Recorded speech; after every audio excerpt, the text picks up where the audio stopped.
Let's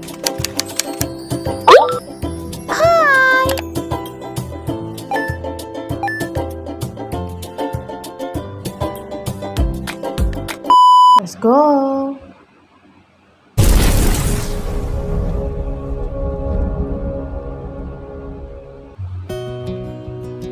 Ini yang viral ya sekarang ya, trending Hai isu Publikers, bahasa tahukah kamu, Indonesia. dalam dekade terakhir, fenomena menarik terjadi di negeri jiran, bahasa Indonesia perlahan meraih kejayaan di Malaysia, khususnya di kalangan generasi muda.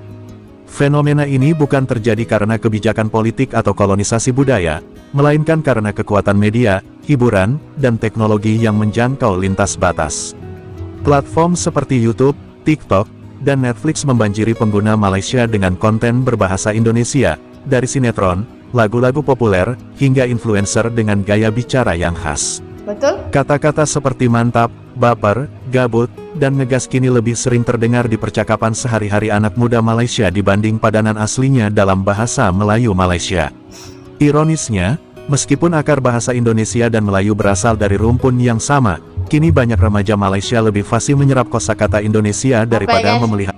Ini jujur ya, banyak sekali orang-orang di sekitar saya pun kalau namanya bahasa Indonesia tuh mereka mahir sekali ya, walaupun cuma bahasa-bahasa yang menurut saya cukup simple lah, bahasa-bahasa pusing, bahasa saya lapar, begitu, itu mereka sudah tahu ya, walaupun cuma menonton mungkin daripada YouTube ataupun TikTok ya begitu ya.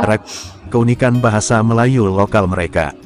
Para pelajar lebih mudah mengerti dialog film Indonesia ketimbang sajak tradisional Melayu. Betul? Apakah ini sekadar tren sementara, atau tanda perubahan arah identitas linguistik? Satu hal yang pasti, kejayaan bahasa Indonesia di Malaysia bukan hanya simbol keberhasilan ekspor budaya, tapi juga cermin dari tantangan yang dihadapi bahasa Melayu Malaysia di era global. Dalam lautan digital yang tak mengenal batas negara, bahasa yang paling menarik dan mudah dicerna, itulah yang akan menang. Betul? Riuh soal dugaan jiplak lagu itu merambat ke pembahasan beberapa warga Malaysia yang menggunakan bahasa slang dari Indonesia, terutama Jakarta. Salah satu warga Malaysia yang bernama Iman mengakui banyak anak muda di negara itu menggunakan bahasa Indonesia untuk mengumpat saat bermain game Mobile Legends. Jadi bahasa yang kurang bagus yang mereka pakai, sahabat apa. Banyak juga sih kalau orang Malaysia banyak pakai bahasa Indonesia, tapi lebih banyak dipakai dalam bermain game. Tapi ya, kata Iman saat dihubung. Pendapatku ya, untuk dalam kamus bahasa Malaysia mungkin cikgu ini harus paham ya, isi kamus bahasa Malaysia pungutan kosakata bahasa-bahasa baku ataupun bisa dibilang mungkin ada hubungannya dengan bahasa Indonesia. Mungkin dari situ kita boleh ambil tahu ya. Ini cnnindonesia.com, Jumat 15 September beberapa hari yang lalu. Ia kemudian berujar, lebih kepada umpatan sih, dia bilang. Lebih lanjut, Iman menerangkan banyak warga Malaysia bermain game online dan belajar bahasa Indonesia dari aktivitas ini. Dulu mereka belajar bahasa Indonesia dari sinetron yang mereka tonton. Betul? Beberapa contoh frasa umpatan yang kerap digunakan warga Malaysia saat bermain game, kata dia, yakni bocil. Bocil ya. Paham. Bocil ini diasosiasikan sebagai ungkapan untuk menggambarkan anak-anak yang tak bisa diam ya, berisi. Lepas Ella jumpa dengan seorang kawan Ella ni, dia guru tuition English dan dia ada seorang anak perempuan umur 6 tahun, lebih kurang macam tu. Ceritanya macam ni, waktu kelas mama dia suruh anak dia ni pergi tengok cerita YouTube dekat YouTube tau. Sebab waktu mama dia kelas online, jadi anak dia tak perlu kacau. Then daripada kelas, mak tu jumpa dengan Arisa. The mom said like this, Arisa, later when I got the class, you get into your room and you watch it. Menurut saya ya, kalau mungkin mereka marah kalau kita menggunakan bahasa Indonesia. Kenapa penggunaan bahasa Inggeris malah dibangga-banggakan. Mungkin kita boleh tahu ya, bahasa Inggeris salah satu bahasa yang harus kita pelajari di setiap sekolahan, sistem sekolah lah ya. Mungkin dia marah penggunaan bahasa Indonesia yang bukan dari bahasa kosakata yang betul. Itulah yang mungkin dimaksudkannya. Story that you want to watch. Later I will ask you need to share what story I'm telling about. And then kelas pun start. Arisa pun masuklah bilik dia. After 2 hours kan, Arisa jumpa balik dengan mama dia. And then suddenly she's totally beyond what her mom expected. You know what she said?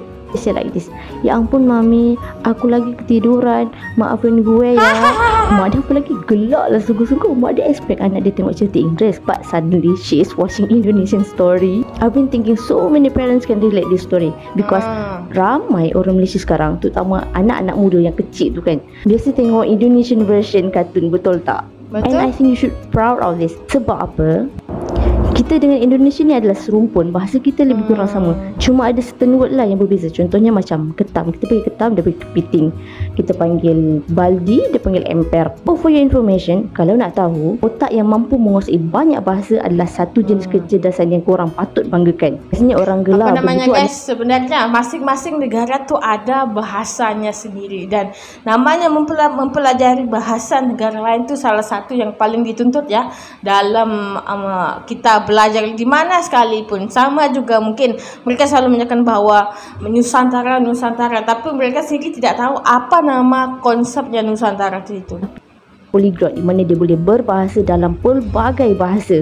Bahasa adalah satu seni. Tak kisahlah boleh bahasa apa. Inggeris ke, Mandarin ke, Jepun ke, Korea ke, Indonesia ke, Jawa ke. You should proud of it because bahasa yang menghubungkan antara manusia dengan manusia lain. Betul? Bila kita boleh berbahasa dengan elok, orang boleh faham apa yang kita nak. Dan di situ, komunikasi berkualiti berlaku.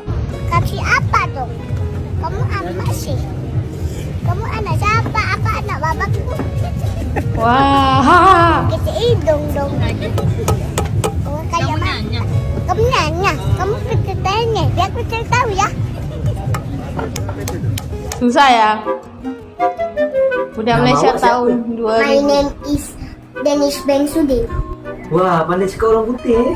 Little bit. Nama awak siapa? Budak tahun 2024. Nama gue Lokman Hakim. Wah, kau bisa bahasa Indonesia? Kamu orang Indonesia ya? Enggak sih, gue orang Malaysia. Kau bisa bahasa Indonesia? Kamu belajar di mana? Gue belajar di YouTube. Nama lo siapa? Nama saya Upin dan adik saya Ipin. Ada yang saya jumpa merencanakan. Nah ini ya. Berencana. Video yang trending juga ya gara-gara salah satu bu guru ini marah ataupun emosi di mana anak-anak sekolah menuliskan bahasa Indonesia di dalam karangan bahasa Malaysia. Mungkin itu yang dia emosi ya. Rumah sakit, teman. Memanglah dalam bahasa Melayu ada perkataan teman. Tapi penggunaan yang lebih sesuai adalah kawan. Kami pergi berkelah bersama kawan-kawan, bersama rakan-rakan, ni bersama teman-teman. Nampak sangatlah dia memang guna bahasa Indonesia. Banyak yang saya jumpa dalam kalangan awak ni. Apa? Kurang-kurang sikit tengok konten Indonesia tu. Jangan terbawa-bawa dalam cerita awak tu dengan bahasa Indonesia, salah. Pagi itu, suasana kelas seperti biasa. Kertas-kertas tugas dikumpulkan, lalu ini mungkin ada fakta yang menyatakan bahawa bahasa Indonesia ini jauh lebih kerennya untuk digunakannya. Mungkin lebih mudah difahami sama anak-anak Malaysia sini, sampaikan mereka mempelajarinya terus dipraktikkan secara sendiri ya. Ataupun orang bilang tidak perlu pelajaran yang khusus. Menurutku itu tidak ada masalah ya. Tapi kalau lebih baik ada namanya pengawasan orang tua yang dimana akan ada pembagian bahasa di sekolah ataupun untuk bergaul ya. Apa komen kalian? satu persatu dibaca oleh sang cikgu. Namun, wajahnya yang awalnya tenang perlahan berubah, dahi berkerut, bibir mengerucut. Kenapa banyak sangat perkataan Indonesia dalam karangan ini? Suaranya tiba-tiba meninggi, mengejutkan seluruh kelas. Aku merasa senang, lagi-lagi aku harus mengerjakan tugas. Ini bukan gaya bahasa kita, katanya.